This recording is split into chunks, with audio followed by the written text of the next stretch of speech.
one thing that you recognize about yourself as a leader.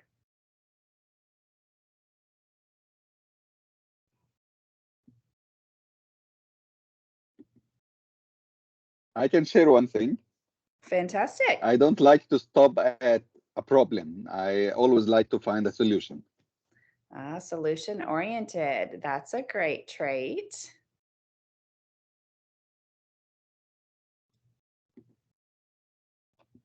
Let's see if there's anything in the... Naran is typing.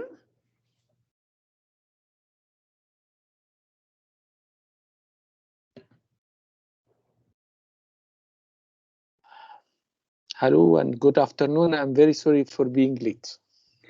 Oh, that's okay. We kind of expected on this first session, but this is your one free pass, okay?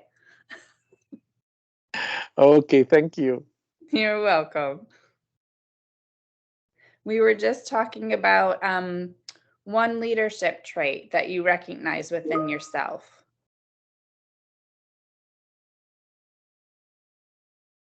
Hello, Naran.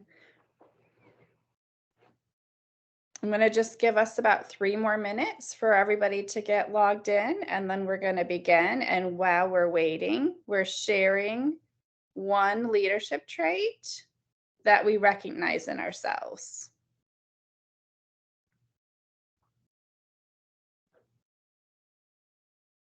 I'm sorry, but maybe I don't understand the word trait. What does it mean by one leadership trait? Oh, like a characteristic, like something that you see within yourself that you... in myself. Okay. Yes.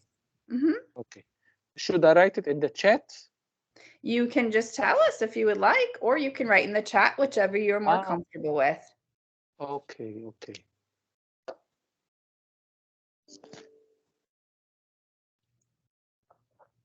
No, personally, but first of all, my name is Muhammad Matar. I am from Egypt, and I work as a service engineer. I'm actually the country service manager for Siemens Healthineers in Egypt for laboratory diagnostic department. And I have in my team, I have 4 managers for the different areas in Egypt and another 20 employees. So I'm leading, or I am managing 24 of the team members in Egypt. And I feel that earlier I used to be like a leader, but after some time I started to use a managerial techniques plus a leader, because leader is not enough to manage, but both of them is very important in some positions. This is what I thought. Thank you.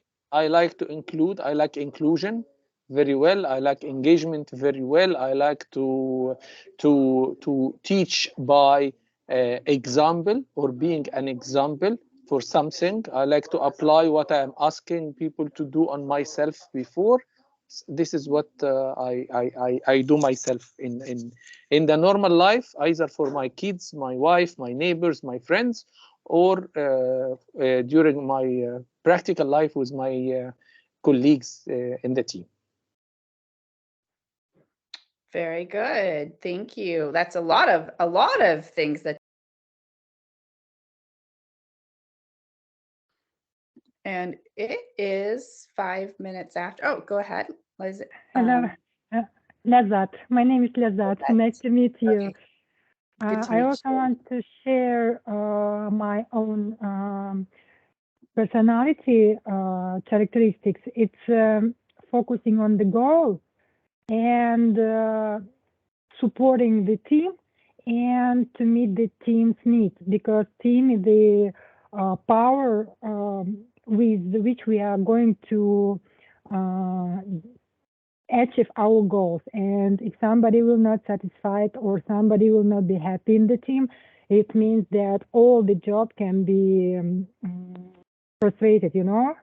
So I think accept intelligence and the ability always learning something new and share with your team. It's focusing on the goal and to support your team, because it's main power in the whole work and whole project. So it's my prediction. Fantastic. Very goal oriented. That's good. We need more of that. As long as we don't forget the people along the way. So I am going to put in our chat box, I actually just lost my view of you all because I have a lot of tabs open. Access to I'm using OneNotes this semester. And so the link that I just dropped in the chat should give you access to view the screen that I'm going to share with you in just a moment. So let me see how I'm going to do that. If I can share, you're going to get the window. Okay. And then let's see if when I change, instead of seeing us, can you now see my notes in OneNotes, everybody? Yes. Thank you. Okay, so tell me if you cannot, because I can no longer see you all because you are one of my tabs. All of these tabs at the top of my screen are related to what we're doing today.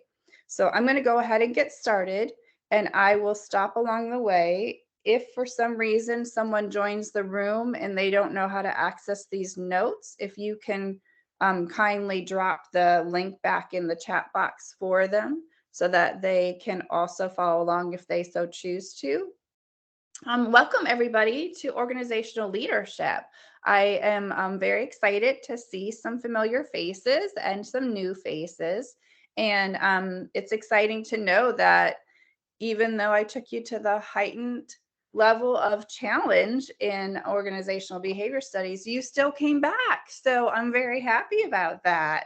And I'm excited to learn and grow with you in our leadership focus with organizations.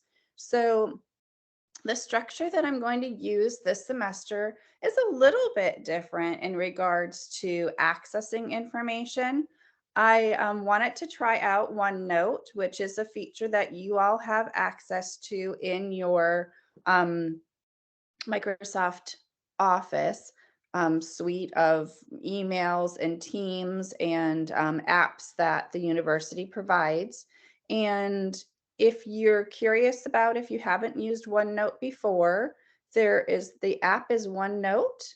And once you start a notebook, it will open up here and you can go over here to your radials and share it at different levels. For editing, for viewing, you can share it with copying the link.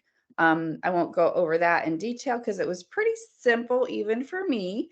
So you'll see that available every week, and each week I'll be adding. You can see I already started working on next week's notes. So you can view that in real time. If you want to see what I'm up to getting ready for the following week, you're welcome to view.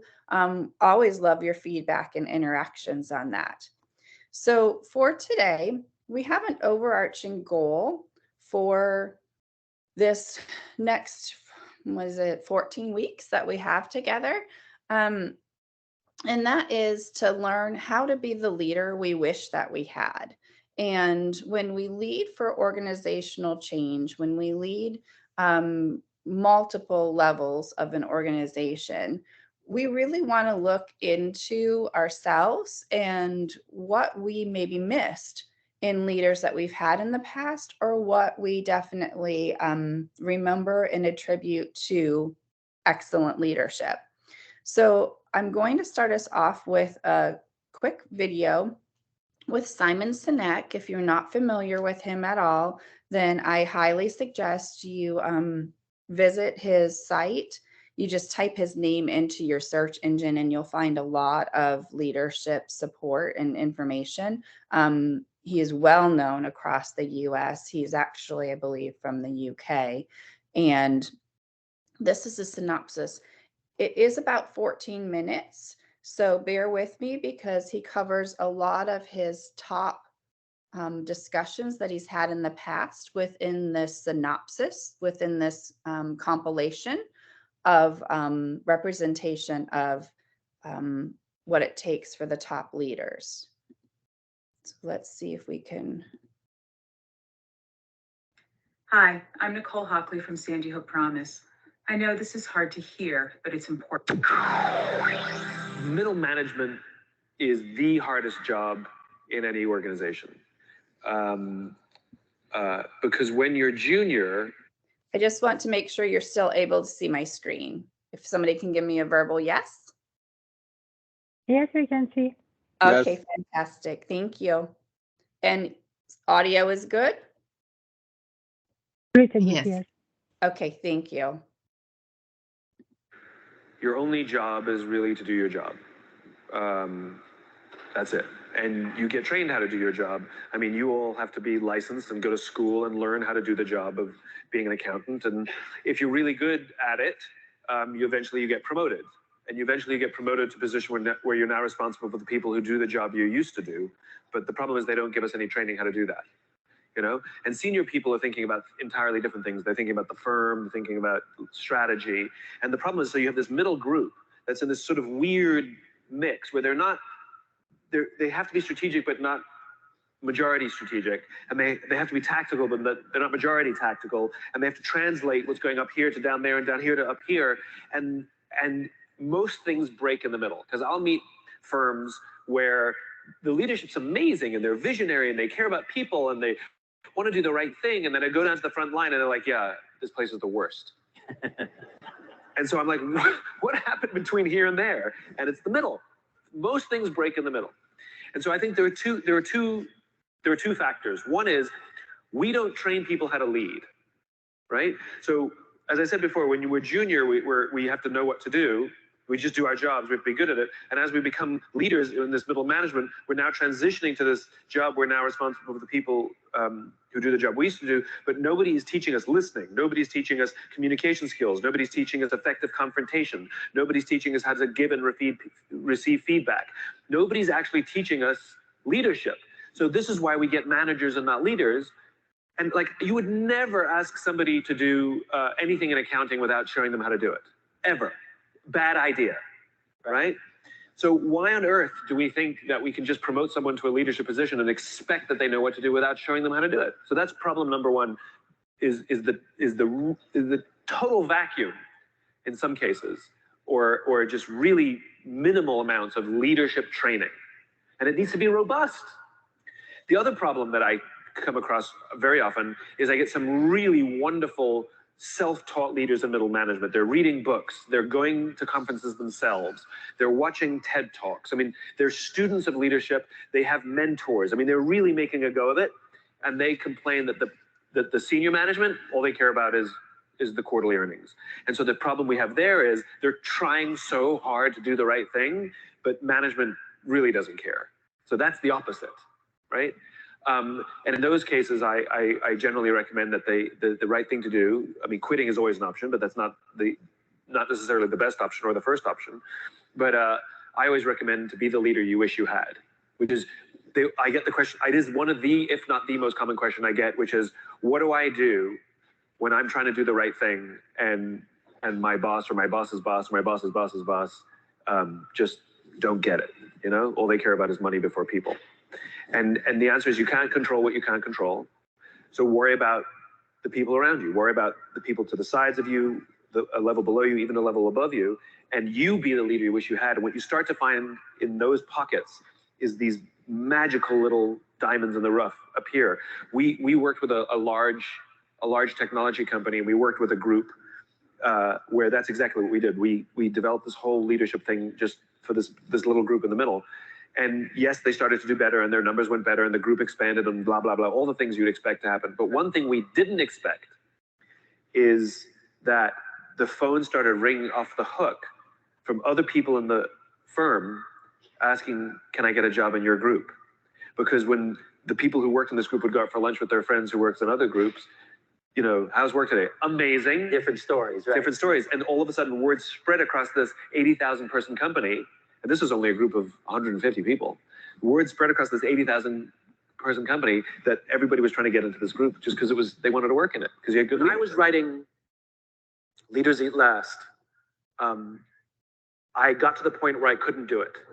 It was it was too difficult. I couldn't organize all the information. It was just too complicated. I couldn't do it. And I'd been trying for months. I probably missed multiple deadlines. And I was sitting at my computer and I decided that I had to give up. I couldn't do it. And so I got up and went for a walk, and I was literally planning my exit. I was going through the steps. I was going through the checklist of quitting. I knew that I have to give my advance back to the publisher because technically I'm in breach. I knew that I would be humiliated, but I was preparing myself for it and that I would get over it. I was also rationalizing that it was okay to quit. I told myself there are thousands, 10,000 books published every single year. No one will miss this one book. And I literally went through the steps to prepare myself for what I had to do to quit. I'm not sure why I did this, but I called a friend of mine who at the time was in the Air Force Special Forces. And I don't even think I said hello when he picked up the phone. I simply asked the question, what do you do when you can't complete the mission?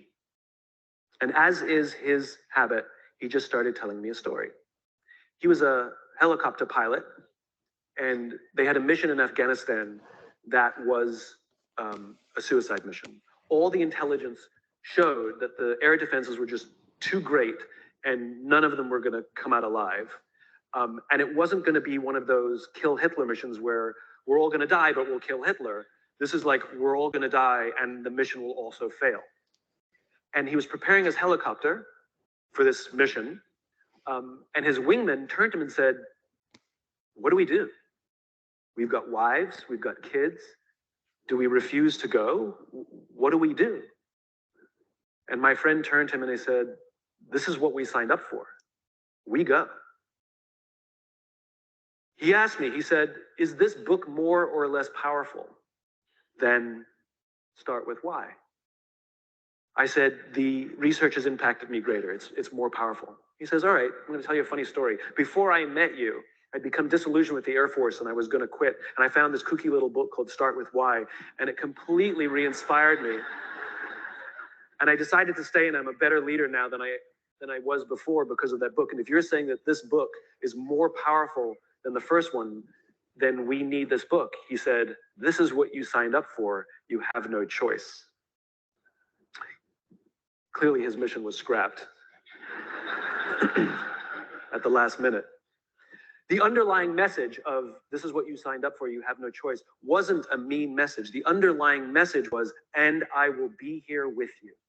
The underlying message was, no matter what, you can call me at any time. I've got your back. And that's the important part. I turned around, went back to my desk and finished writing that book. Not that night. I mean, it took me months, but I never thought of quitting ever again. As soon as I knew that someone was there, someone had my back. Hi, everyone. Mark Barden here at Sandy Hook Promise. On December 14th, 2012, my 7-year-old son, Daniel, was shot to death in his first. There's too much debate about what's the difference between vision and mission, right? There's no standardized definitions of these things. Some people have one of them, some people have both of them. Nobody is sure which one goes first. And I'm not willing to step into that debate. I think it's silly. And so I believe in the just cause, which is this affirmative statement of a future state that does not yet exist, that I will commit my business to help build, right? You can call it vision if you want, but I like the term just cause because it holds a higher standard. It's a cause so just that I would be willing to sacrifice for it. Sacrifice could mean turning down a client. That's free money. It could, because they don't believe what I believe. Sacrifice could mean spending time away from my family. It could mean taking business trips. It could mean turning down a job somewhere else that could pay me more money because I want to do this. I believe in this. And if any of you have vision statements for your businesses, if you have a just cause, a cause so just that your people would sacrifice for it, I have a test. It's a very simple test of 3 things that if you can pass all these 3 things, you have a vision, you have a just cause worthy of playing in the infinite game, right? So I'll run through them quickly and I'll explain them. Your vision, your just cause must be resilient, it must be inclusive, and it must be service-oriented. Okay, so resilient means that your vision, your just cause, can withstand cultural, political, or technological change, right? Which means when I hear people say to be the best technology, well, that's not going to sustain through technological change. Think about how many businesses went like this simply because the internet was invented, right? So it has to, your cause has to be written in terms that is durable, that is resilient through technological, political, and cultural change. That's number one. Number two, it has to be inclusive, which means it's the very words that you choose are an invitation to those who believe what you believe, whether they're internal or external, right? They're an invitation to anyone who wants to contribute to what you believe. So for example, if you talk about to build the best travel website, let's just say, right? That means the only people who would want to volunteer to be a part of it are people who build travel websites, or people who build websites. That means if you're an accountant, if you're somebody in back office, if you're somewhere in the support, you've literally made me feel like a second-class citizen in my own company, right? So it has to be written in terms that anybody, no matter what job they play, feels like they could contribute directly to that cause. So it has to be inclusive. And the third one is my favorite one, is it has to be service-oriented. In all relationships, there's always a benefactor and a contributor and a benefactor. So if I go to my boss for advice, career advice, I expect that her advice to me will benefit me, right? I want to be the benefactor of that contribution. If they're giving me advice, if she only gives me advice that benefits her career, well, that means the primary benefit of her advice was her, not me. So service orientation means that the primary benefit goes to those other than the contributor. So if you're the leader, that means the primary benefit of leadership has to go to those other than the leader themselves. You cannot make decisions to enrich yourself. You have to make decisions to help those that you lead. Now, you absolutely can make money, you can absolutely have ambition, those things are fine, but not as the primary benefit, right? A salesperson cannot make a sale simply to drive their own bonus. They have to make the sale to help the person get what they're trying to buy. The primary benefit. If you're an investor, the primary benefit of your investment has to go to someone other than yourself, i.e. the company you're investing in. And if you're the company, the primary benefit of one of your company's sales, the primary benefit has to go to those other than the contributor, which is yourself, means it has to go to the customer, it has to go to the client. So your vision statement needs to pass all those. First of all, you have to know what the definition of introversion and extroversion are, right? Socially awkward is not, I know socially awkward extroverts, right? It's not if you're uncomfortable, it's not social awkwardness, that's not introversion. I like, in terms of, it's Susan Cain's definition, it's about energy, which is an introvert loses energy from social interaction, an extrovert gains energy from social interaction. So an introvert wakes up in the morning with 5 coins, every social interaction they spend a coin, at the end they are depleted. An extrovert wakes up with no coins, every social interaction they get a coin, and by the end they feel rich. Like going to a party, they gives them energy. Versus going to a party sucks your energy. So right? Then I'm an introvert. Right. So I'm a big introvert, right? And what I have learned is I have a big personality, but I'm still an introvert. So what I've learned is that it doesn't matter which one you are. The question is how do you leverage what you got, right? And so I go to parties with an extrovert, right? Because that way they can do all the talking and I can just stand there and just eat the cheese. And that is fantastic. By the way, you can always spot me. You can always tell, you go to a party with me and you will see me standing in corners or lingering by and when there's a barbecue, I'm always the chef because then I don't have to talk to anybody, right? But if you notice, I've learned to leverage what I have. So it makes me a much better public speaker to be an introvert because I don't like holding court. It freaks me out. But I like talking to individuals. So you'll notice when I speak, I talk to you, and then I talk to you, and then I talk to you, and I give everybody a whole idea or a whole thought, which actually what I learned helps me actually connect with an audience much better. But it's because I'm an introvert. So if you're an introvert, of course you can be a leader. It has nothing to do. Some of the best leaders, have you ever heard of Jim Senegal? Most people haven't, because he's awkward and shy. He's a phenomenal leader. He's the founder and former CEO of Costco, right? Like there's phenomenal leaders. Richard Branson, introvert. He's really awkward, right? Like these are phenomenal leaders who are all introverts, right? But the one thing they all have in common, whether you're extroverted or introvert, is undying belief in your cause, right? And the charisma is not how much energy you have. The charisma is how much you're willing to devote to that. Okay. So I heard a lot of what he said in what just the few of you who were able to share at the beginning about your leadership characteristics or traits. And I want to hear from you now about your thoughts in regards to what you heard and how you looked at yourself or look at yourself as a leader. Anything new? Anything affirming? Go ahead and share out or put it in the chat box, whichever you're most comfortable with.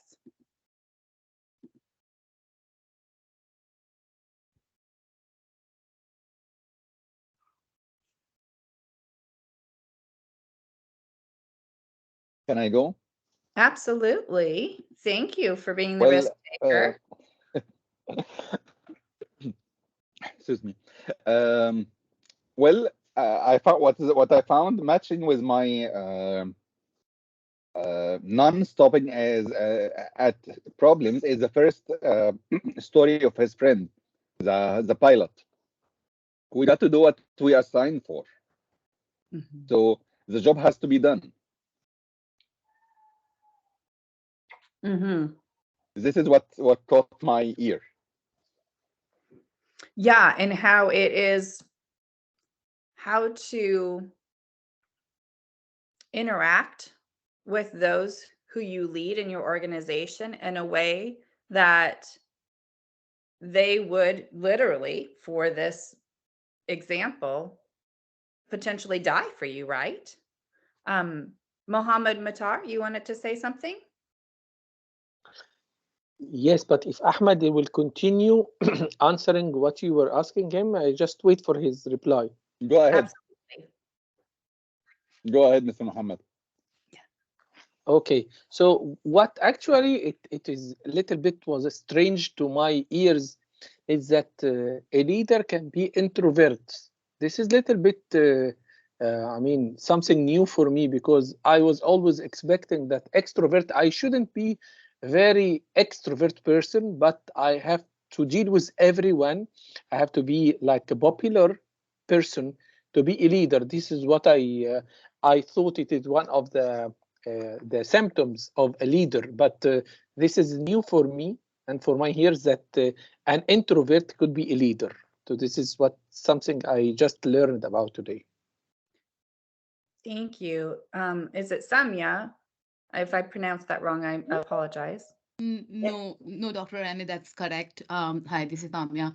Hello. What I heard from Simone about the difference between a manager and a leader is what actually I also believe, that if you want to be a great leader, you just don't focus on just managing people, but really managing work and in a very positive attitude that you want to get best from the people, and you cannot do that while having the same mindset of leading them in a very positive manner. So I think I agree on that, and in day to day I too try to do the same as a lead business analyst.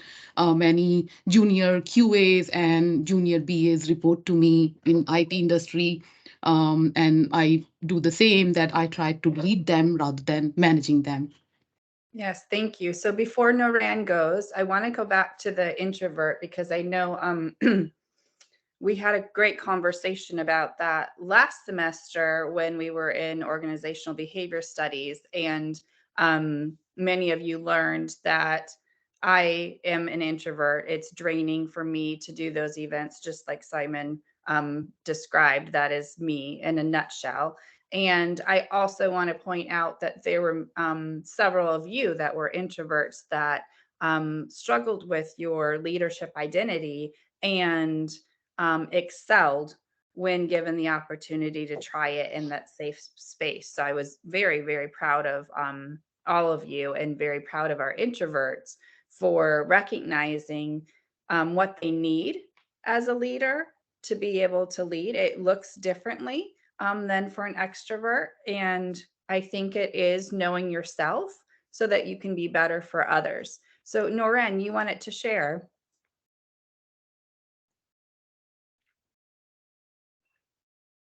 Yes, I want to share something about this point, actually, the Okay. introversion, because I think that it may do some conflict between being a completely introvert person with being a good leader sometimes.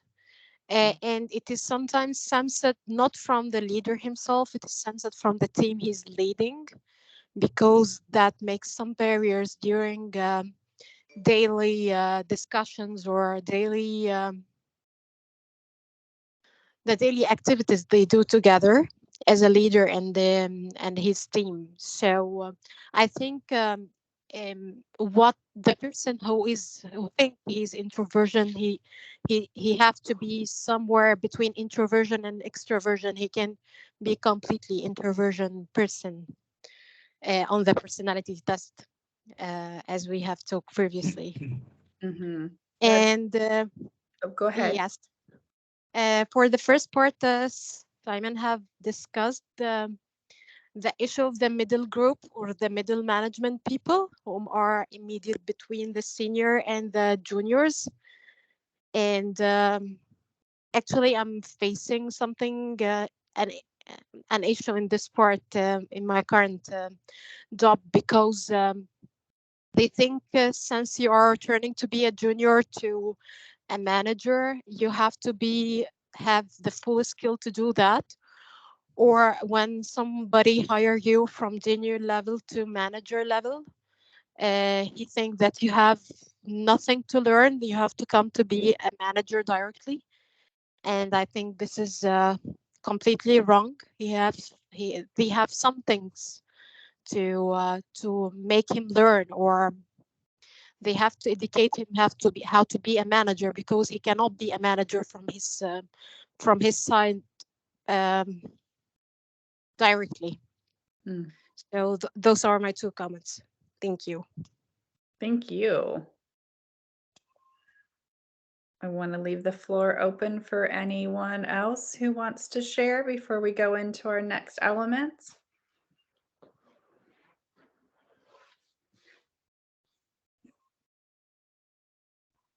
Okay. So a few logistics are here on this overall tab for us. I hope you can see the screen change. If so, this is working beautifully. I love it. And our dates for the course, we'll get through some logistics here. Our dates for the course are the 14th until the 30th of April. And I have linked the description for the course as well as the grading system from the program catalog. I know that it's present in different locations, as well as the makeup for our points along the way, and then the link that you all have right now so that you can view this document whenever you need to. I will also include this link in our Moodle right now. Oh, I'm glad that they put that for the book access. Right now, you just go into the week 1 outline, and it's pretty much mirrored what I have typed in the OneNotes. But I will always update the Moodle each week as well. So let's go into today. Any questions before I go into today from? No. Okay. Thank you. Thank you. So here we are looking at the importance of leadership and setting the stage, and you have access to the slide deck. I'm not going to be sharing that slide deck today. Those of you who have been with me in the past, I'm going to engage you with the content from that slide deck. So each week, the expectation will be that you've reviewed the slide decks and the readings for the chapters that we're going to be working on. So for example, before we meet together a week from today, you'll be going over chapter 2 and chapter 3. And those will be made accessible to you here in the OneNotes under week 2, as well as on the Moodle. So the slide deck is there for your review. Our objectives are, what stands out is we're defining and discussing leadership and its importance when we look at organizational change or structures or systems. We want to know where we're learning what we learn to lead, and what type of people, what kind of people are we drawn to in their leadership capacities. We're going to identify the areas that give us energy and that drain us in leadership, and then also look at describing those elements of a leader who is caring, who considers the culture and the human side of leading. And then we also want to make sure that we're understanding the difference between leadership and management, which I know that you all have experiences and knowledge in all of these areas. So the intention is that you come into the class with those experiences, with that knowledge, with that understanding, and that you're able to affirm and grow it depending on your needs as a leader. So there's a couple of guiding questions for today. And I want you to be thinking about these throughout the engagement. We're looking at if you've ever been a victim of poor leadership and how you feel about the good leaders you have known. And not today in depth, but moving forward, we're going to get into the neurosciences of leading and how we're biologically wired for that, or areas that we may have kind of put up blocks, and that we'll be able to start to break down those blocks or break down those walls so that we can be the best leaders that we desire to be. So those are the two questions to be thinking about throughout today's session, is having ever been a victim of poor leadership, and then how you feel about good leaders. So let's look at leadership and management and what is the difference. These definitions come directly from our textbook, and I'm going to let you go ahead and read what's on the screen, and I will also read it out loud in case that's helpful for some of you. Leadership is social influence. It means leaving a mark. It is initiating and guiding, and the result is change. The product is a new character or direction that otherwise would never be. And by their ideas and deeds, leaders show the way and influence the behavior of others. And it's interesting in today's society, how many influencers and the popularity of influencers that are very visible in regards to changing people's behaviors or choices. And I believe that influencers have always been present, and there was a timeline in our textbook that showed that when we get into the 3 types of leaders. But I do think that it's very interesting that now it's very sought after, and people look to influencers to make their decisions instead of making their own decisions. So influence is a huge responsibility when it comes to leadership. When we look at management, management is actually about conducting or supervising something. So it's the process of dealing with or controlling things or people. So what do you think is the difference when we talk about leaders being influencers, because that's a type of control, and management controlling people?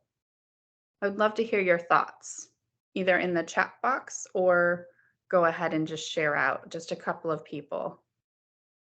What do you think about leadership in the role of influence and management in the role of controlling people? What's the difference?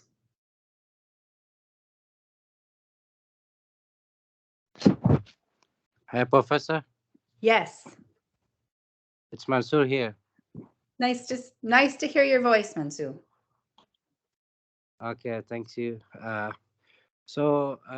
think, Professor, that one of the major differences could be that leadership usually involves emotional. It involves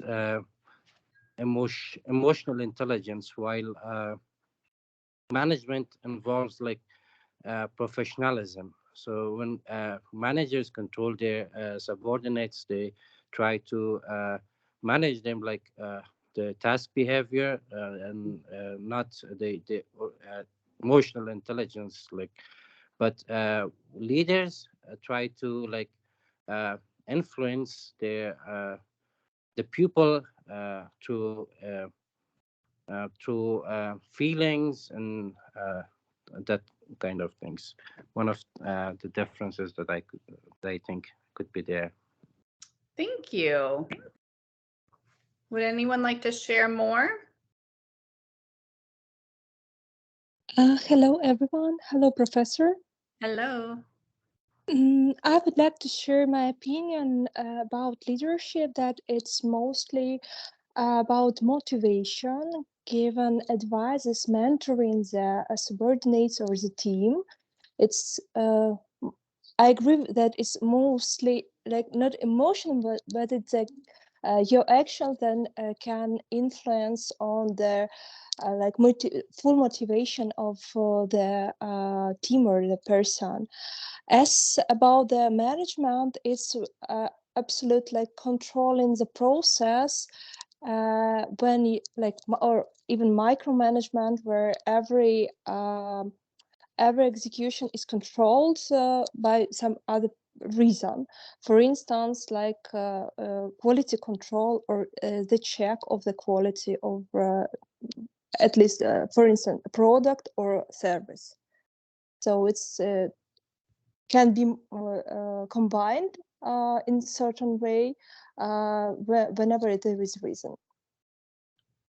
Thank you. Anyone want to add on to that, or anything else that we would like to say about Professor? Yes. Hi, Professor. Hello. To me, I think a leader is someone who actually coach their juniors or even their colleagues to actually become a better version of themselves. Whereas for management-wise, is something where you direct people or you direct your colleagues to achieve the company goals. And as a leadership, I think they also build a relationship with their colleagues. Whereas manager, they only just to me, I think that they only focus to achieve their goals and objectives in an organization. That's what I thought. Thank you. Oh, thank you. So yeah, so you guys really tapped into the difference of earned influence, right? So under leadership, it speaks about by their ideas and deeds. So it is that emotional piece. It is that modeling that you all mentioned. It is that that if I fall, you're no longer doing what I would like. Your behavior will change, not to my benefit anymore. As a manager, it is more of a dealing with, right? Those are the key words that really stand out there. You don't have to necessarily believe in your manager. The manager is controlling you with if you're late for a class so many times, you don't receive this many points. That would be a management element. A leadership element would be modeling being at class on time, making being at class on time warrant your choice to show up and want to be a part of that. It draws on those emotional heartstrings when you're leading versus when you're managing. There's generally some kind of repercussion that is laid out ahead of time, almost steps of, if I do this, I will get a paycheck. If I don't do this, I will not get a paycheck. And for leadership, that paycheck is still there, yes or no, but it's how you're going about it because of the energy that you're receiving from the person who is in that role. So we're going to be learning a lot about leadership and management along the way, and really challenging our current perceptions of that and affirming some of those pieces. I'm with trepidation. We're going to try. Have any of you used Mentimeter before? It's an online interactive. I got to go to my Teams to see your. Have any of you used Mentimeter before? What did you say, Cole? No, Professor. I have not used before. Okay, so this is going to be a new experience, and if it does not work well, we will course correct. But what I have for us now is we're going to go into some of those differences just with a few questions. And Mentimeter is an online interactive like polling, quizzing kind of platform. So if you can click on the link, mentimeter.com, I will also open it up for you. It says go to, if you can read this at the top, go to www.mentimeter or menti.com, and you're going to put this code in. So I will copy this link and put it in the chat box for you right now so that you don't have to type it into your browser. And then you tell me, you should see this screen when you get there. You tell me when you're there, and I'll go to my, oh, some of you are there. Yay. Okay, I'm so excited. So we have 6 people that are there. I know we have more than 6 people in the room. If you're struggling with it, it's not a problem. I just want you to try.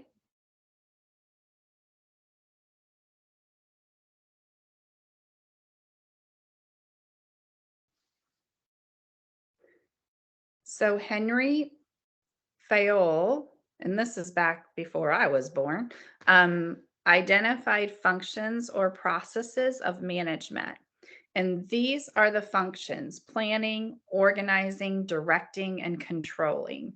And I was curious which of those functions of leadership means the most to you all. So far, it looks like directing. Obviously, they all have a role. And I think just about everybody has voted. Okay, awesome.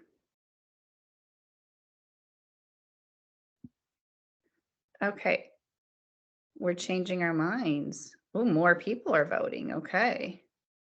Planning is in the...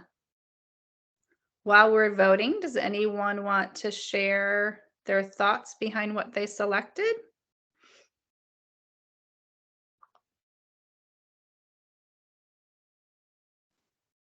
I selected organizing. Okay. Because from my point of view, a leader, he has to organize for everyone what they should do in order to reach the final goal or everything.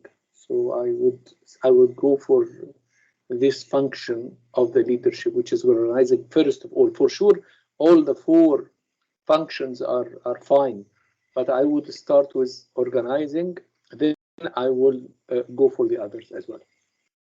Thank you. And yeah, we're not Professor? saying, yes, give me 1 second and then absolutely. We're not saying that just because everyone in this room selected, or the majority selected planning, that is like a winner or the one that we have to focus on. Thank you for pointing that out.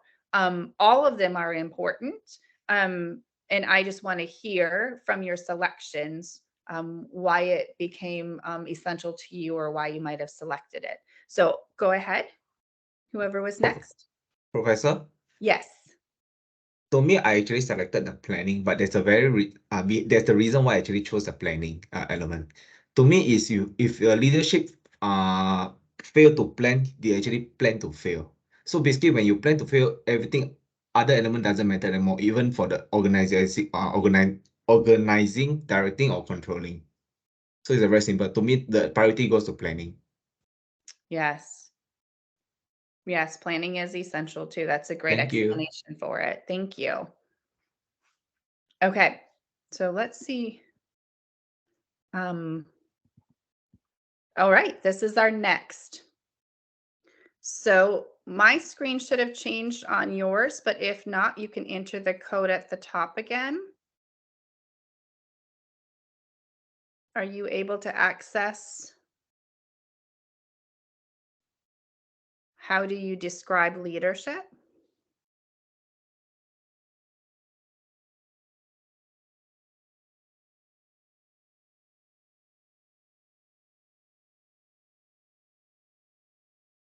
Oh, nice.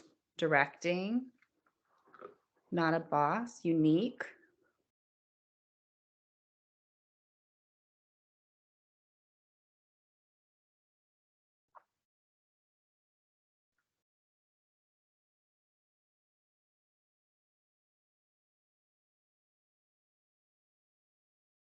Guiding and empowering.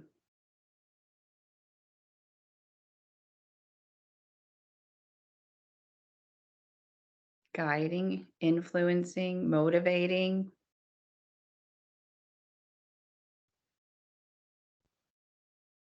Taking risks. Being unique.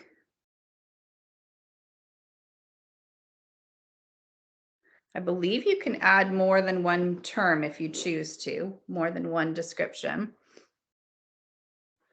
Supporting.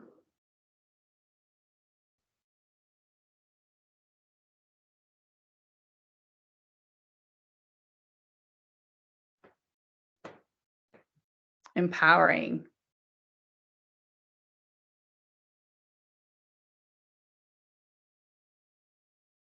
Empower. I feel like more is being added when it's moving around, but I'll being loved and respected. Yes. Supporting and teaching, creating changes.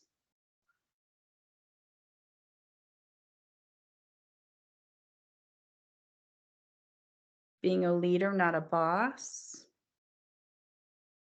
We'll just give it a few more seconds here. Respectful. Authority. Directing and correcting.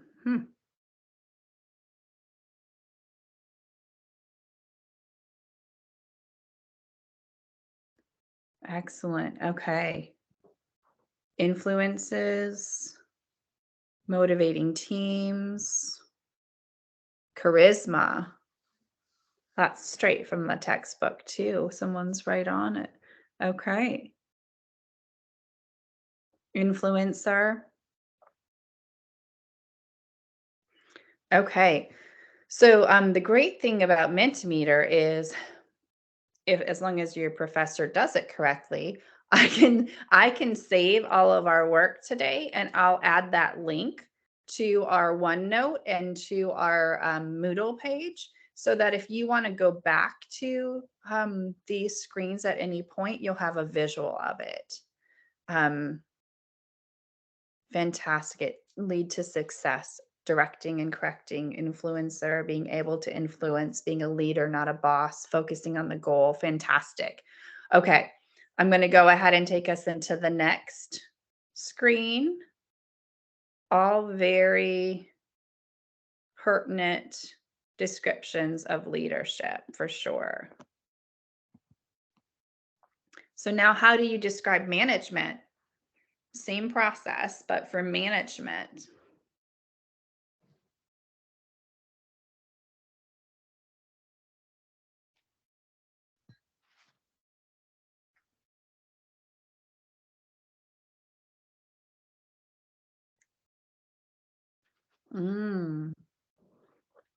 More firm undertone.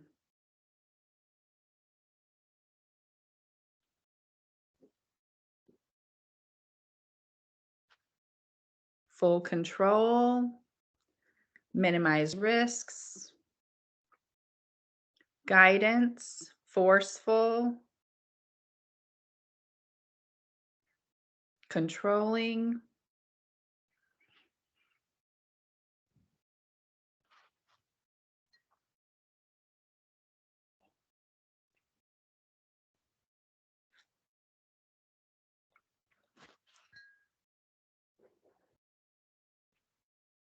aim for the organization's goal, administrating, working by the books. That's yeah. Focusing on the outcome, maybe to the chagrin or maybe to the downside of the people doing that work. Maybe not. Depends on your management skills. Achieving goals, feedback, okay. To set the goals, full control,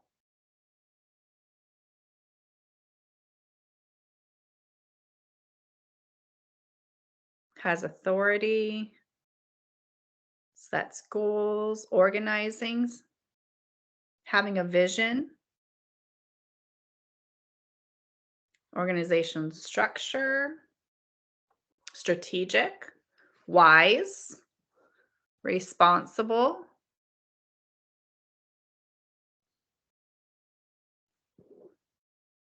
nicely said. We'll give it just a few more seconds.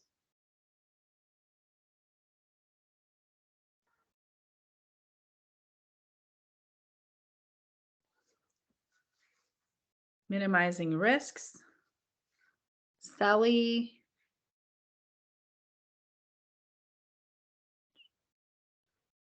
I like the smiley face.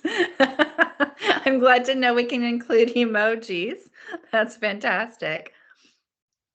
Focusing on the outcome, organizing resources. I may have missed one or two.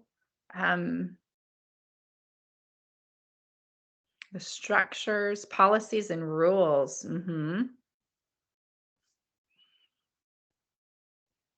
Okay, so I do want to make sure, and you've done a beautiful job in these word walls between leadership and management descriptions, is it doesn't have to be that one is bad and one is good. I think to lead organizations, we need both. And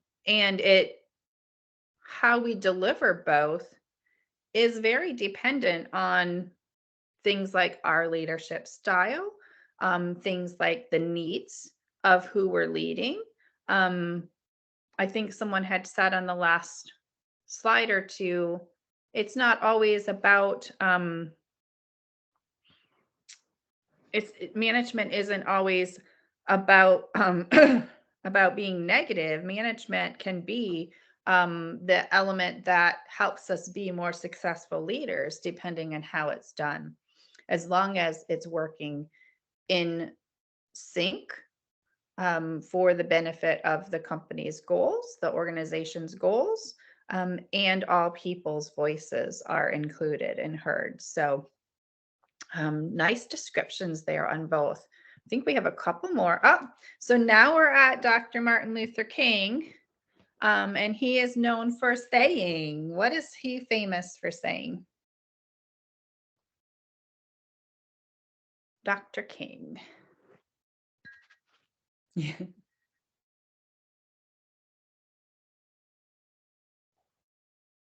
I haven't.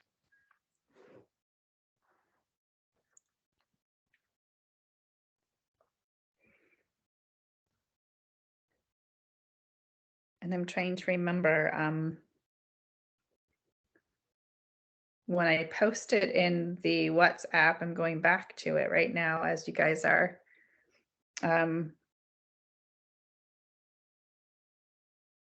Yeah, Amar.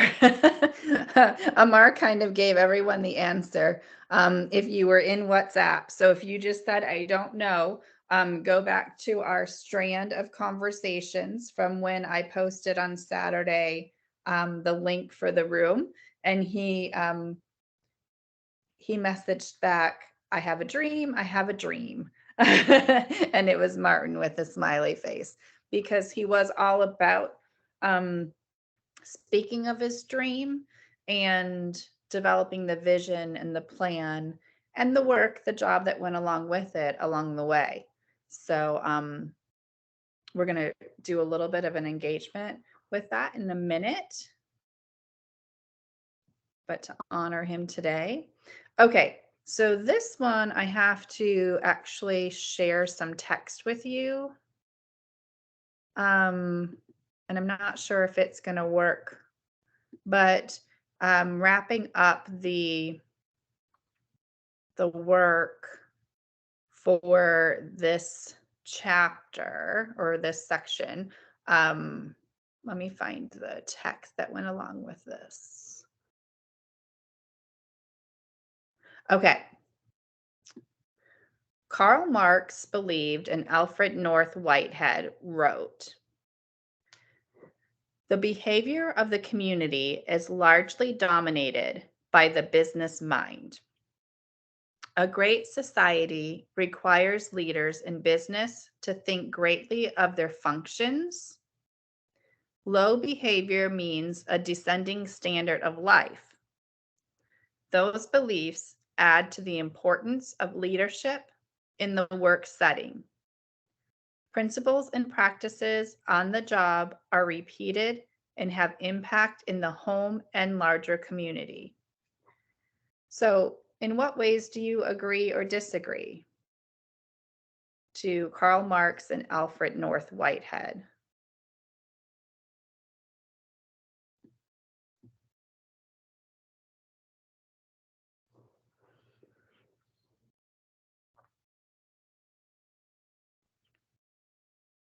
And I think it gives you the opportunity to type in for this.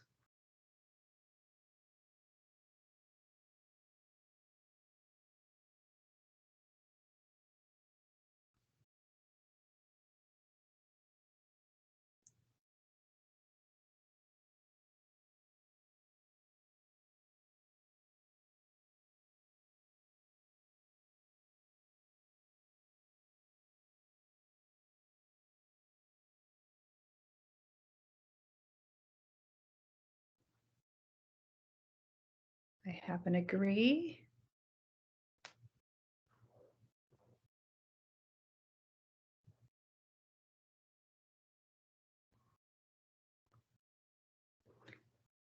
And it is a lot. The description is a lot to take in. What they're saying is that a leader's work is not just in the organization, not just in the business establishment, but a leader then also influences or changes the behavior of society, be it in the home, the community.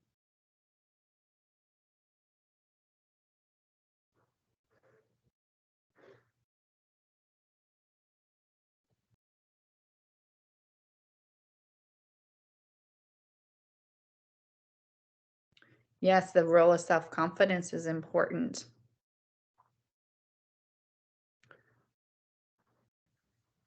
That it's influencing on the behavior of people in life. And there's a partial agreement.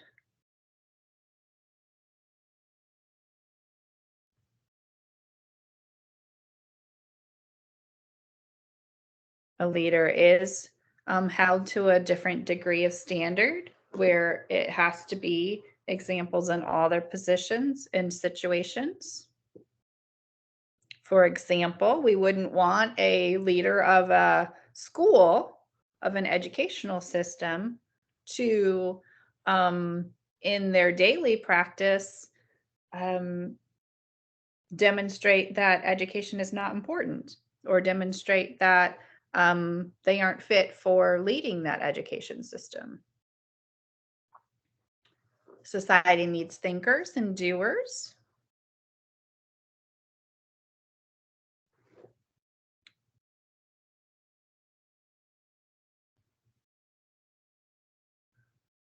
They don't only think about their functions, but also take responsibilities for them.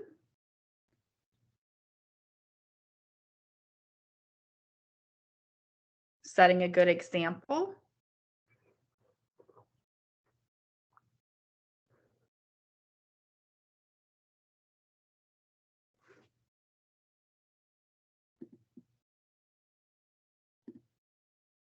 Okay.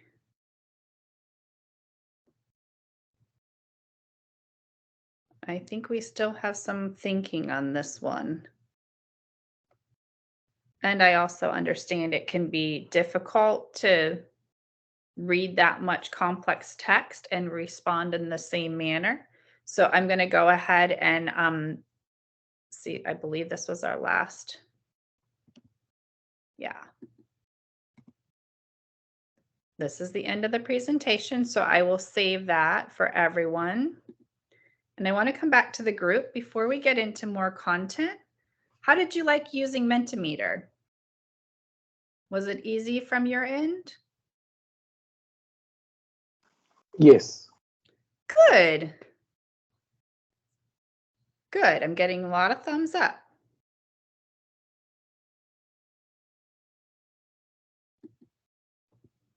Okay, good. Then we will integrate that again sometime. I am glad that you liked it. It's the only one that I know of that we can use across nations. There's a few others, but they're specific to either Europe or America. So I'm glad that that was able to work well for us. Why don't we take a 10-minute stretch break? Give your brain a little bit of a break, get it some water, whatever you need to do. And it is 10:09 a.m. Eastern time right now for me. At 10:20, you'll hear my voice calling everyone back, and we'll come back to continue on in our outline. So go ahead and mute your mic. You can.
لا مفيش، انا قلت له بعد التعليقات شفت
Okay, welcome back, everyone.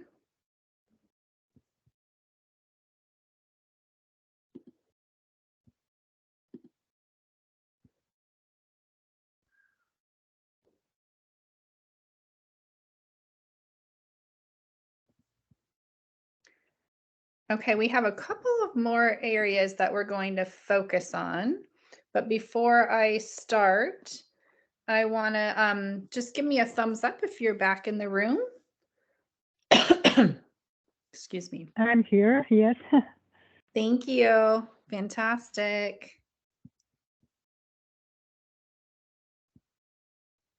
Where's my +5?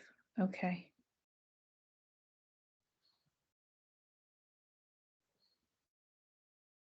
I only have confirmation that a few of you are back.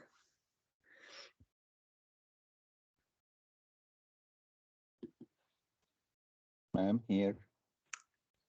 Thank you, Co.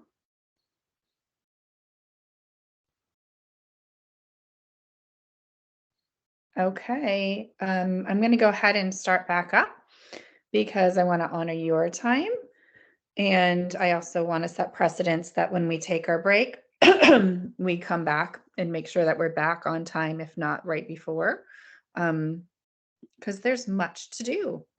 So when I got to the point in this first chapter, and I had kind of gotten the feeling throughout the chapters of the textbook, but when I got to this point specifically within chapter 1, where there was a discussion around the 3 types of leaders across time, I really started to feel like we are definitely going to need to supplement. There is some great contextual information and knowledge to understand from within the text. So we will definitely honor that moving forward. But we're going to need to supplement because times are changing. And to stay current in organizational leadership, we're going to need to do some adaptation. And I will fill you in over these next few weeks of what that is going to look like. But for right now, let's visit the 3 types of leaders. According to the text, we have teachers, heroes, and rulers. So pretty self-explanatory. The attributes or the characteristics of a leader who takes on those teacher characteristics would be, which is a bit of a surprise for people, rule breakers, and then value creators. And people would think that if you came from that background of a teacher type for leading, that it would have been people who would be strict followers of the rules and enforcing the rules. But in actuality, across history, we found that teachers tend to break rules. And then they also tend to really value creators. For heroes, this is where you would look at people, a lot of people in the non-government NGO establishments, the entrepreneurs that are going out and making a name for themselves. They would fall within these heroes. They stick to great causes, and we see it more now than ever in our organizations. They are related to a cause, good or bad. And then followers will either support that organization, support their product, say, if it's something that's out in the marketing business world. They also focus on noble works. It's about how we're impacting the environment, how we're causing change. What is our call to action? That's the type of leader that a hero would be.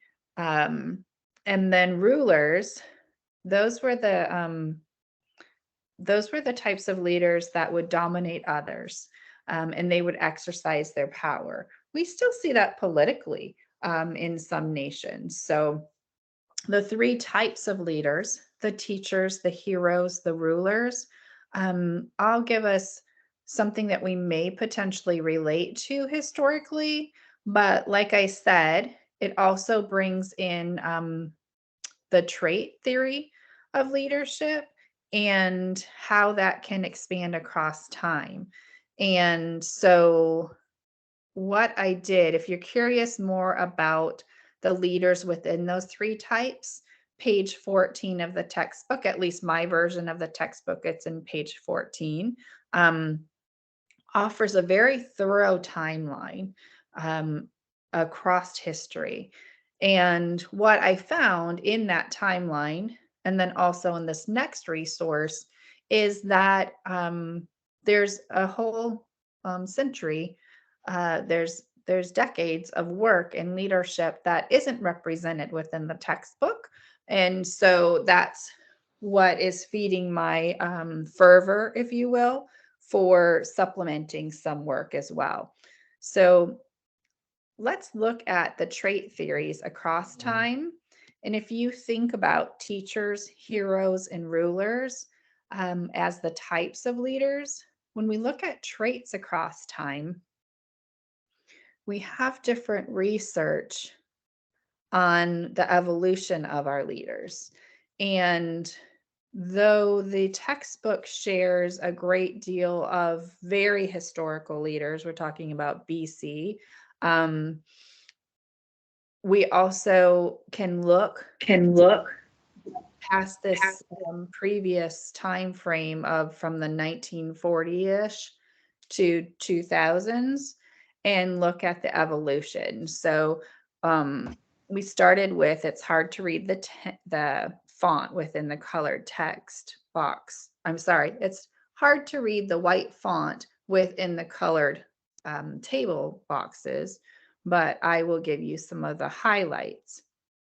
When we look at the trait theories of teachers, heroes, and rulers, we can see intelligence, we can see insight and responsibility being focused on, persistence and self-confidence, and that sociability. Sociability and influence stays present as we move forward in time, but it also includes things like achievement and initiative. And then when we move into the 80s, we're looking at that emotional stability and admitting our mistakes and interpersonal skills, intellectual breadth. It's interesting because all of those things that were in the 40s and say the 70s are still essential in the 80s, but we're bringing in that more human side that we were speaking of when we were defining or describing leaders and describing managers. I'm just going to check the chat box real quick because I hear a couple of chimes and I can't see it. Okay, just making sure that there wasn't anything that was needed. So it's here in the 80s where we started bringing in that emotional stability. And so then we started talking in the late 80s about honesty and being more forward-looking. Of course, that inspiration continued, being competent and fair-minded, broad-minded. The difference between fair-minded and broad-minded is being fair doesn't necessarily mean just equity. It means equitable, ensuring that everyone is getting what they need when they need it to be successful in the work.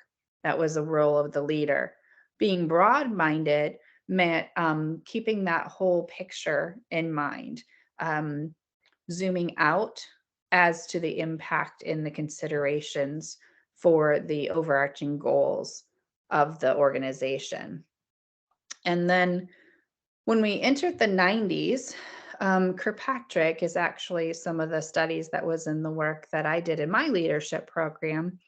And there's a real motivation included and the cognitive ability and the knowledge of the business. And there's beliefs in regards to being able to grow that knowledge or being able to sustain an understanding of the business to be a successful leader.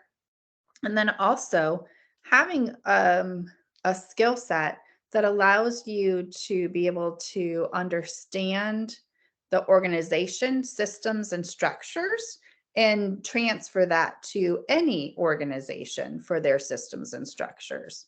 So there's two sets of thinking that's coming in the 90s, that of you need to be trained for that specific organization and your skill set would not necessarily transfer to others. And then the idea or concept that, no, if you understand the systems and the structures of organizations as a whole, you can transfer that from one organization or structure to the other without necessarily having the full expertise of what that organization focuses on. Of course, like it takes me back to Simon's video earlier today, where he talked about accountants, and you're not going to just let someone be an accountant if they've not had training on it. Obviously, you're not going to let someone lead something like an engineering focus if they've not had some kind of knowledge, understanding, or skill set to relate to that. Doesn't mean that someone can't gain in that. Current practice, we're seeing a lot of certificates and micro courses that help people be able to transfer that understanding of systems and structures of organizations and become knowledgeable, sometimes to the point where they're almost dangerous, but to become knowledgeable on the setting or on the content enough to be able to lead it. So that happens a lot in technology right now, because technology is moving at such a fast rate. We don't have enough people to work within it or to lead it. So then that brings us to the 2000s. And that's when we bring in those cognitive abilities even more so, extroversion, introversion, the stability of our emotions remain, being open, being agreeable, being motivated. Our social intelligences come into play, self-monitoring, that problem solving that some of you used to describe your characteristic as a leader when we were starting out this morning. Those are all key terms and traits of leaders in the 2000s. But that's where our textbook kind of stopped. And I believe that there's so much information over these last 23 years that we're going to work on in integrating that into the course moving forward. I just spoke a lot and very quickly because I'm cognitive of the time we have left. I want to know if there's any questions or considerations that you would like to share with the group in regards to the 3 types of leaders and the trait theory.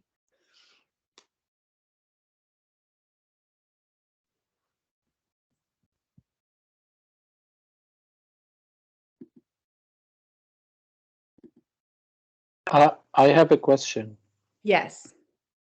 Can I see the 3 types? Oh, absolutely. I can't see both screens at the same time, so I just switched back to see if anyone was raising their hand. Go right ahead. Yes. So a ruler, is there, I mean, there is a kind of leader that he is dominate others, because it is conflicting with what I always think about inclusion, but not dominating. Yes, and I think if you have time to visit the timeline that was presented in the textbook with that, and that's on page 14, I think you'll find the rulers as leaders were more present in the time where it was kingdoms ruling over their land, fighting for their parts of the world. You know, when Great Britain became the United Kingdom and they were fighting to keep Wales, Scotland, Wales, Ireland as a part of their world, the European nation, and any invasions from Russia, you know, that kind of ruler is what they're speaking of as a leader. And I agree with you. It's not inclusive, right? It's definitely for a point to dominate and to exercise power, but it is still a type of leader. Not necessarily the one we want to be. Yes. Yes. Thank you. Professor, yes. Can we say that domination here is more like being loved and feared from his subordinates? Mm-hmm. It's not about domination as in power and, you know, being unjust and this is my way and or the highway. No, this is I don't think it is like this. It's domination is like this person is great, is like I don't know how to explain it, but not domination of power, but domination of respect. Okay, so let me let me let me give you an example. King Henry, he definitely required domination of others. So let's use his wives. He had 6 wives. Is this Henry VIII? I think it was. Had 6 wives. And I just saw the Broadway play, which made me like go into history and read more about this. And so if you are fearful of your life because of the person who is dominating, how is that a good thing? You know, if your option is to do what your ruler says or have your head cut off or be hung, help me, like, give me another side to that of how that is a positive attribute. Well, this is not the example that I'm thinking of. I'm thinking maybe I don't have much knowledge, but I'm thinking there is this movie, Braveheart. It's for Mel Gibson. As you mentioned, it's Scotland and England. Okay, so in the movie, and I'm talking about the actor here, Mel Gibson. He was not. He dominated his opponent. His peers. Yes. Not his peers. He dominated them, not because they afraid of his power. He was less powerful than many. Okay, but he was loved. He was respected. Okay, and he had domination on his enemies as fear. Mm-hmm. Mm-hmm. So this is what that. kind. Yeah, I see that example of both descriptions of dominating his peers, because they would do anything to follow him, and to, just like the example that Simon used about the person who was in the services and how they knew that they were going in. He did dominate there, right? That would be an example as well, where he dominated. Generally, when we look at dominating, though, the downfall of that is outweighing the loss or the negativity of it versus the exchange of the good. Correct? Again, please. Okay, so generally, so let's take dominating rulers as an example in today. Let's just take this course. Let's say that we're an organization and I said, you are going to do this, this, this, and that, 4 things. You have no choice. This is exactly when it's going to be done. And you're going to do it in exactly this way. I may get the end product that I am looking for, or I may get compliance by all of you, but you will get it for different reasons.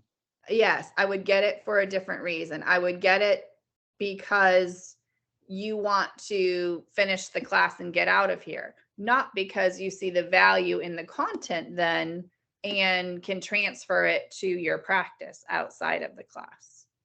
So do you see how like dominating is not necessarily a good thing?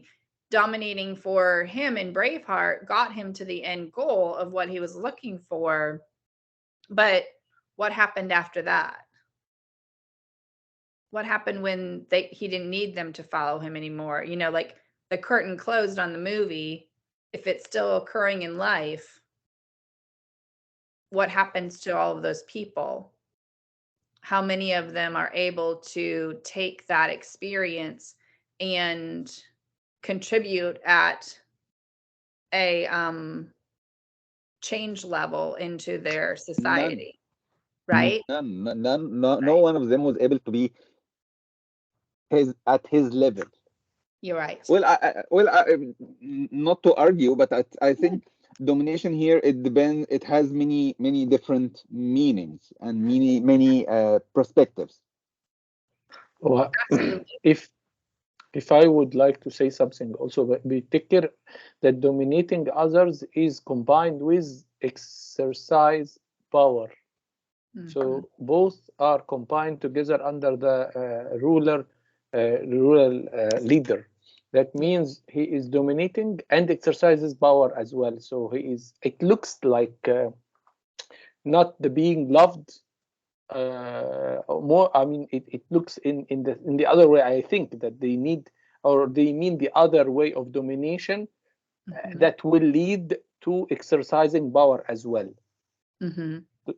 Like dictators, for example, like any dictator who is leading his country or whatever his people, so he is dominating and exercising power, so no one can object him. So I think that this is this kind of leader. That is what they are trying to mention here.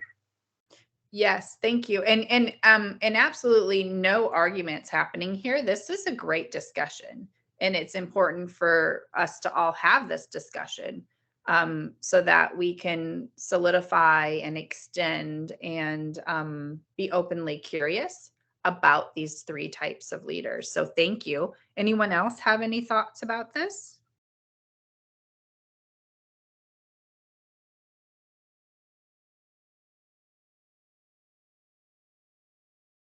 May I ask just to understand also teachers? Yani, what I can see that heroes is understandable for me.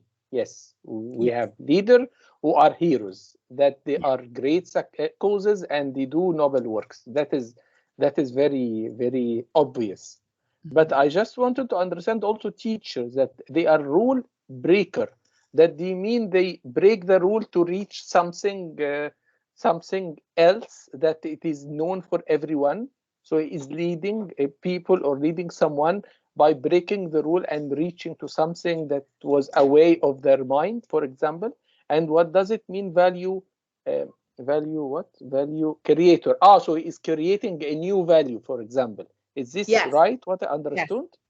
Yes. And in that, like when I started speaking of the three types of leaders, that is the in the research that you can, when you look up three types of leaders, and when you go to that section of the textbook around page 14, you can look at the studies that they cite at the bottom of the I think it's at the bottom of the page. It might be at the end of the chapter, but it is very, like, when I went in and looked up some of those pieces, I was just surprised by, because you're right, heroes, everyone can understand, like a hero would go towards a great cause. They would be doing noble works. We think about that Robin Hood mentality. And rulers, we can relate to historically ruling over kingdoms and acquiring land and power. And so then when we look at teachers, we would think that it would be like rule followers.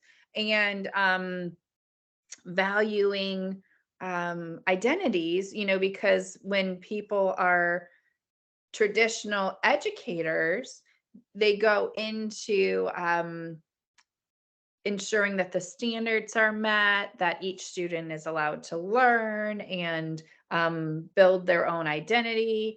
And here it's saying that the types of leaders who, as a teacher, tend to more break the rules and create value. They are looking at structuring what is important to value in their role. And so in looking at the research on it, what they're saying is teachers generally break the rules because in order to be inclusive, let me give this example. In order to be inclusive, they sometimes have to break the rules of the structures that are set up in their system. And so like here in America, when you have a classroom of students, no matter what grade level, you have learners of all different abilities. And you might have a structure of specific assessment types. Well, sometimes in order for a student to be able to be successful at that assessment, the teacher might have to break the rule of how that assessment is given. For example, if I'm the teacher and I have a student who speaks no English, and the assessment that they have to take is written only in English, and I am told they can only take that assessment in English, and if they can't take it, then they have a 0. Then I have a choice as the teacher to follow that rule and know that I will not understand what my student is capable of, or to give my student that assessment in their home language so that I can see if it is that it's a language barrier for my student to be successful on that assessment, or if it's a knowledge barrier and my student, even when given the test in their own language, doesn't understand. And so in that way, it makes sense that a teacher leader would be a rule breaker because they're doing what is best for the child to ensure that that student can be successful by changing the structure, breaking that rule of the structure in order to do that. Does that make sense?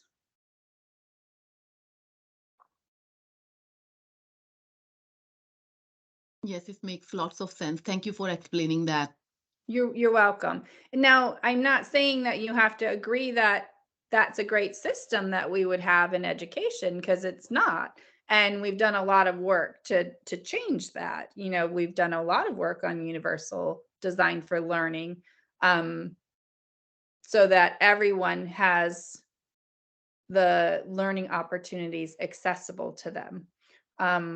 Not just if you have a different way of learning or if you have a disability, but it's about maximizing learning for all. So that might be one that you look up this week. If it stays on your mind, go to that section of the chapter and check into it and extend your understanding through different research pieces and bring it back to the conversation next week, because it is very interesting, those 3 types of leaders that the authors of the text focused on, and then bringing in the trait theory of what that might look like across time. That could be a whole course in itself. So it's great to be able to touch on that. I'm going to go ahead and move into our breakout sessions now.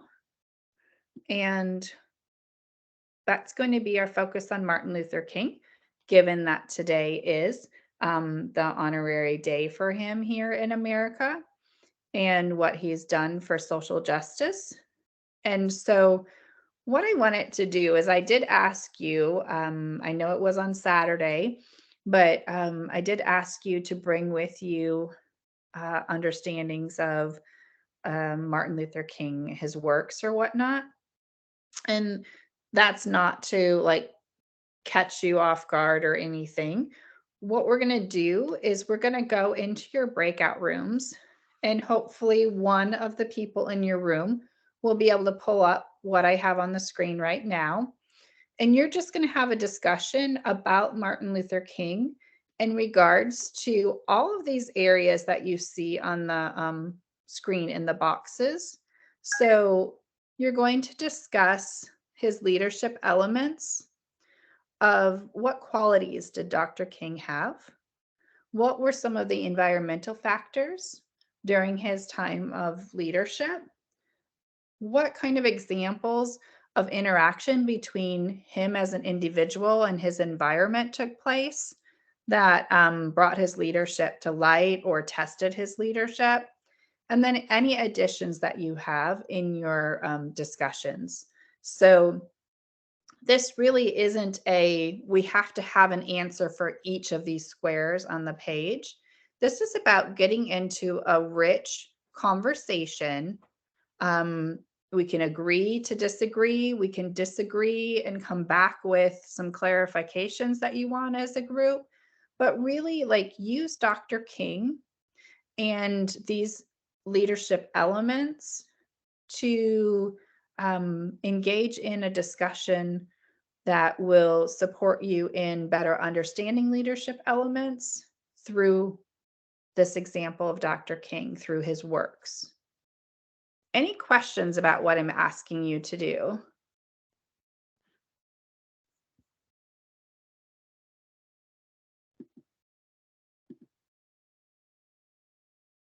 Okay, so I'm going to try to leave one group here in the main room.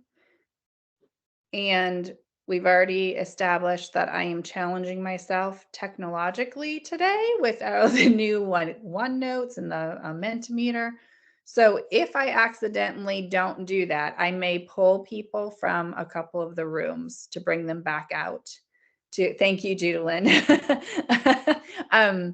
I may pull people back out to the main room because that's something last semester that I realized when we're recording. If you go back to watch the recording, you don't really know what's going on if we don't have a group here in the main room. So let me look at the structure for breaking us into the groups. Hold on.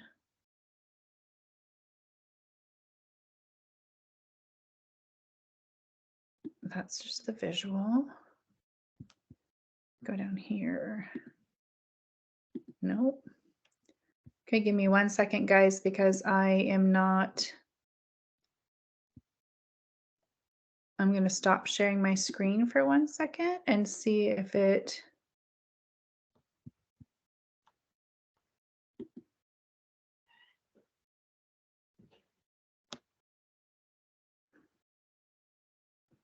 Huh.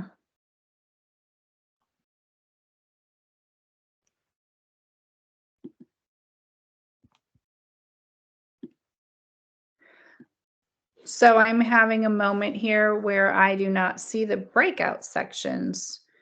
Anybody see it on your screen? No, Professor. All right. Nothing yet. Nothing there. Okay, so give me 1 minute. I don't want to leave the meeting. Let me go up here. Let me go into the settings to see if it will give me. Well, that's strange.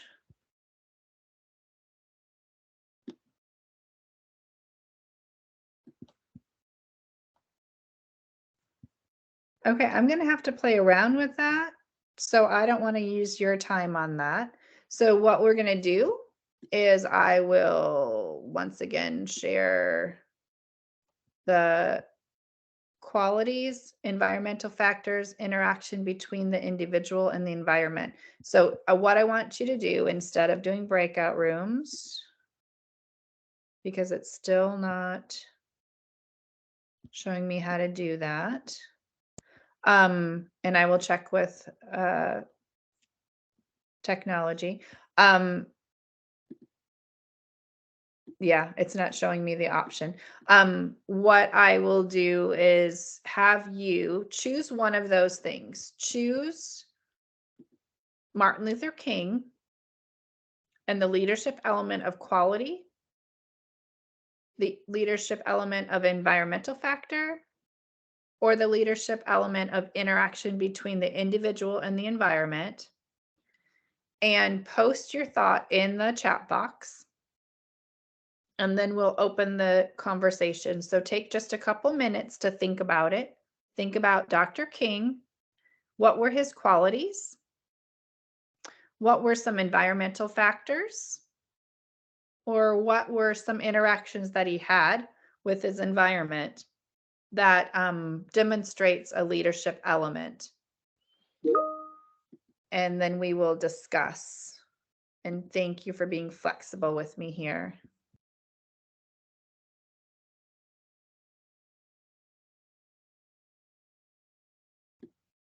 Naran posted a link to something. I want the chat box should be lit up right now. There should be so many chats being entered. We have 16 of us here in the room.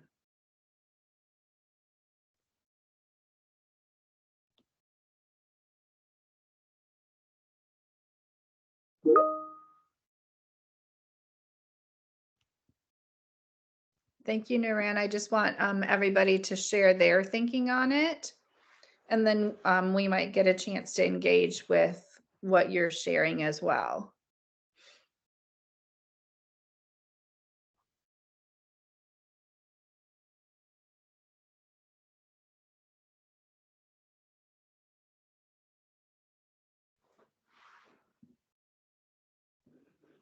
Looking for some additions to the chat box.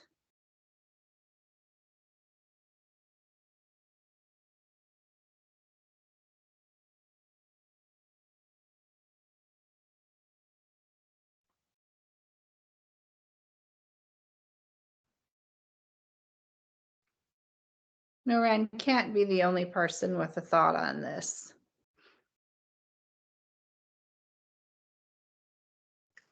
What is required now is to read that article that was sent and then to write down our thoughts about leadership. Oh, no. Yeah, no. That's Noran's thoughts. That's what she pulled to share. But I want you, like, if you had, like I had sent on Saturday, think about Dr. Luther King and Martin Luther King, right? So just share in the chat box what you thought about his leadership element. What qualities does he have as a leader? What kind of environments tested his leadership? How was he in those environments? Yes, okay. Okay.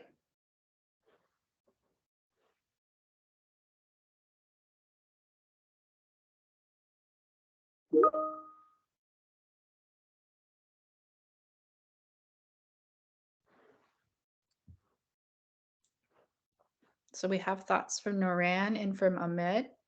Let's see what else. We have Lizette.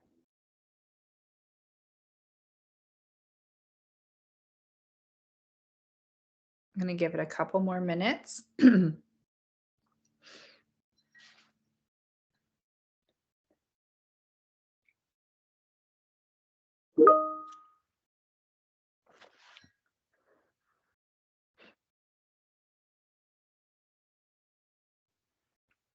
So, thank you. Simya. Amidawa, yeah.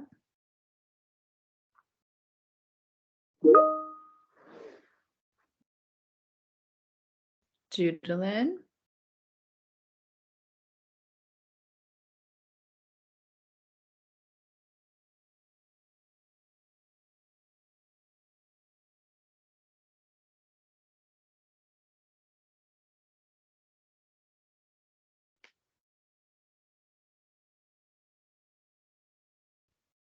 Okay, I'm going to start sharing some of the details from the chat box, and I will add.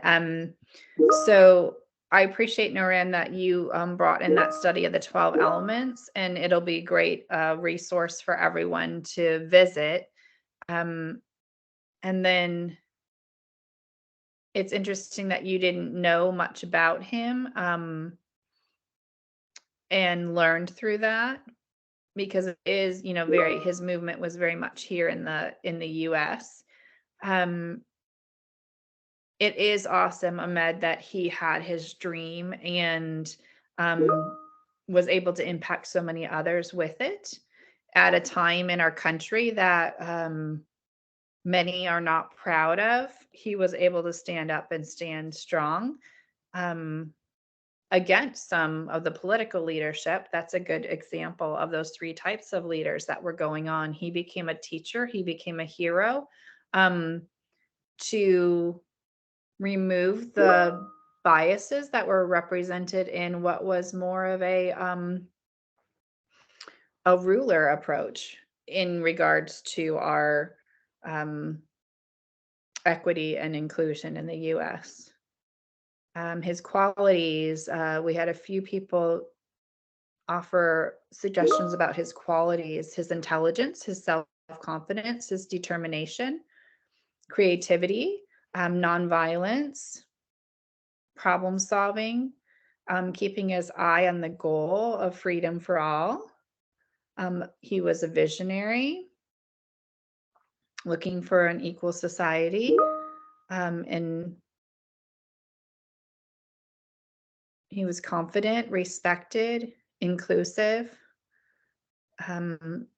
engaged in empathy, specific in his way, and was able to influence others. He was very charismatic. I think someone had shared that attribute in our description of a leader, having charisma. Judalyn, you had to memorize the whole speech. Oh my goodness, I don't even think we had to do that here in the US, but I'm glad that it's you enough. Yes. In Philippines is adopted by the American. So when we celebrate that, we need also to memorize that. Wow. So I cannot memorize that and I stand for 1 hour because if you cannot memorize to stand. Oh my goodness. Wow. Wow. Well, you could probably teach a lot of our students. But now forgot already. How many years? Yes. I don't blame you there. There's charisma, diversity, belief in his dreams, a great influencer. He was definitely ahead of his time, and that was noted. But in being ahead of his time, he still persevered and was able to make great movement and great change in our country. We still have a distance to go, but he definitely improved the lives for many. He was able to inspire and mobilize, put pressure on the government and society in a very non-confrontational way. He was a very peaceful protester, very eloquent with his words. He was determined. I can't read that, Ezzy. Okay, Winnie, he was able to influence people for a course of action. He got followers that were willing to pay a price for his leadership. That's right. And he did receive financial support. Transformational leadership, excellent.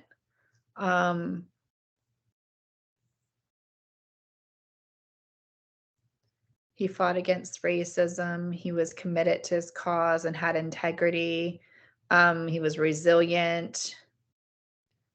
He was fighting for the rights of African Americans. And some of you may not be aware. So our country at that time, when African Americans were fighting for just basic rights, we're talking about it being illegal for them to read because there was a fear that if they became educated, they wouldn't be able to be controlled or dominated, to use the language of the types of leaders. And I think, you know, when we focus on fear, we focus on negative and behave in a way that is not human or humanistic. So that's when it began. When African American men received the right to vote in our country, in America, women of any race did not have the right to vote at that time. So it was a really big deal. And it's changed the course of action of our country, and will continue to change it as we continue to fight for rights for everyone, and to be inclusive and to value diversity. So he was willing to put his own safety at risk and fight for the rights of everyone. And I do believe that though he was fighting for the rights of African Americans in the country, his vision encompassed everyone, and living in a true united way, being the United States, that people could come together of all races and complement each other, and move forward united. He possessed intelligence, leadership, determination, self-confidence, and he did touch a point that was very important to millions of people, and really sacrificed a lot in ensuring that we were able to pivot as a country in the way that we were racially divided. So fantastic examples, everyone. Really good examples. I'm going to share my screen again. Thank you for sharing what you learned about Martin Luther King on this important day for him. And we're going to get ready to wrap up. Is there anything anyone wants to say about that before we move into closure?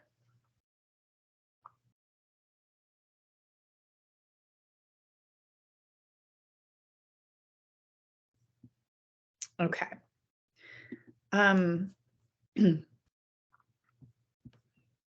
So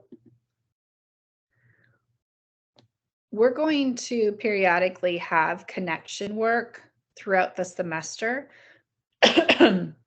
And if you didn't notice from organizational behavior studies, I use this connection work to try to take some of the big ideas from the chapters, because there's a lot of information here.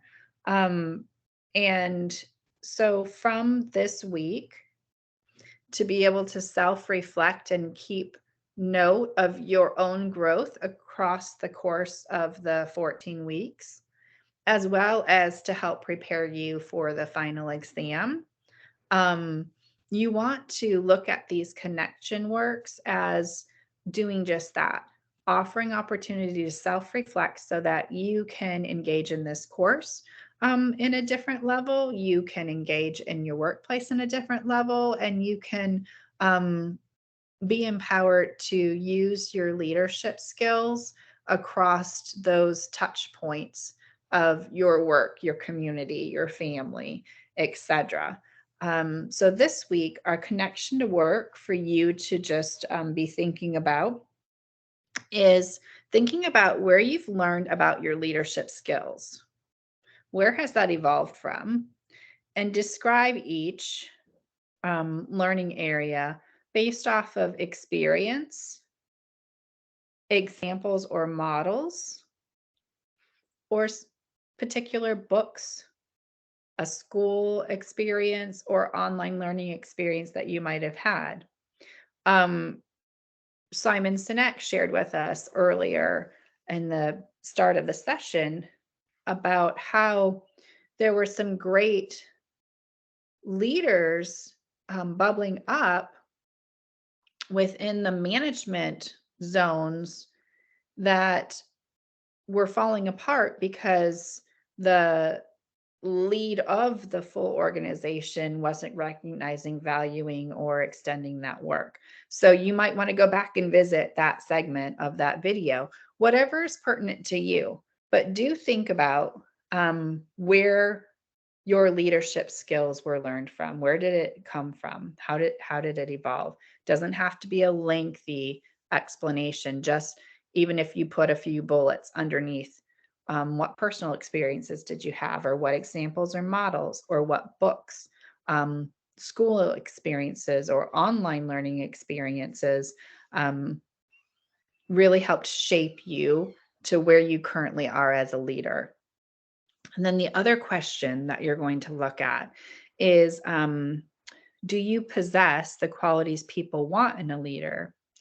And looking at the specific integrity or honesty, like how do you form trust with those that you lead, or in experiences where you've been the leader? What job knowledge do you have? How do you have that confidence that people are drawn to as a leader? Or maybe not. Maybe you feel like you don't have either of those things. And why don't you have it? And then people building skills. How are you motivating for others? How do you engage in teamwork? So we're looking at number 2 as qualities that you possess that people want in a leader in relation to integrity, job knowledge, and people building skills. So that will be something that you'll just keep for yourself. And it's up to you whether you keep it or not. But like I said, there's multiple reasons why it will help you be successful in this course. One is it will help you prepare for our final exam. Another is it will help you interact at a higher level with the content here in the course. And then another thing is that it will really help you connect your practice, your current practice, with what you're learning here in the class to really solidify some of those leadership skills that you have, or that leader that you want to be. So that's the connection work throughout the semester. I did take the end of the chapter and design it into a online quiz. This quiz is optional. It's not going to have a grade associated with it. I just wanted to give you an opportunity to review the key points that we discussed here for chapter 1, or that are present in the chapter 1 readings. So it's optional because I want you to just get comfortable with the format, and it'll help prepare you to retain the content. And it will also help you begin to build how we're going to connect the content of the chapters with engagements to have a well-rounded representation of ourselves as organizational leaders. So the quiz this week is optional. It's also available in the Moodle, but it's not tagged as a quiz in the gradebook because it is optional. It's for you to interact with, and it comes directly from the textbook. So if you just want to get comfortable with the quiz format, you're welcome to have your textbook open while you're doing it, whatever works for you. I've actually tagged each question with where it comes from in the textbook, but know that that's where it comes from in my version of the textbook. And I'm not guaranteeing that we have the same version. We very well may, but it should be around that area of the page that I've tagged. So that's the quiz, just to help you review and retain some of the learning from this week. And my goal is to take everything that we've discussed on this link and add the link to the Moodle so that these notes will show up in that first session. I don't know if it's still open. Right here on the week 1 outline. I will add a link underneath the chapter 1 quiz. I think that's the best place. Yeah, I'll add the link underneath the chapter 1 quiz for not only the OneNote, but also the recording of today's session. And that is everything I have for you all today. I feel like this time went very fast. How do you feel? Very nice time. Good. Not only fast. Very good. That's what I want to hear. But yes, go ahead, Alina. Fully agree. Thank you, Professor. You're welcome.